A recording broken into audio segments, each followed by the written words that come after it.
Macam mana? Macam tak ada.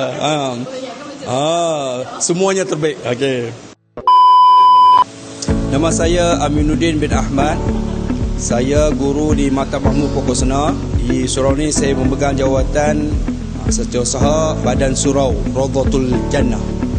Saya memikir tentang desain untuk surau ni, untuk mencantikkan surau. Okey, dan saya jumpa wakil daripada syarikat MDC. Dan alhamdulillah kan, sekurang-kurangnya nampak ada perubahan di surau ni. Okey, dan insya-Allah kita akan kembangkan lagi desain-desain yang terbaru untuk mencantikkan surau ni. Saya tengok dari sudut kualiti material yang dipilih memang elok, memang cantik. Macam mana rock di belakang saya ni memang cantik. Dan saya puas hati atas apa yang dihasilkan oleh pihak MDC. Macam mana yang kami minta, kami nak dituruti semuanya kan, daripada atas sampai bawah, semualah saya puas hati.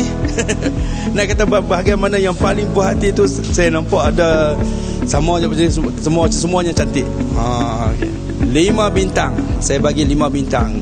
Okey, saya cadangkan kepada pihak-pihak yang lain kan, siapa-siapa yang berminat untuk dekorasi, untuk nak mencantikkan rumah, surau atau masjid, pilihlah MDC. Your personal designer.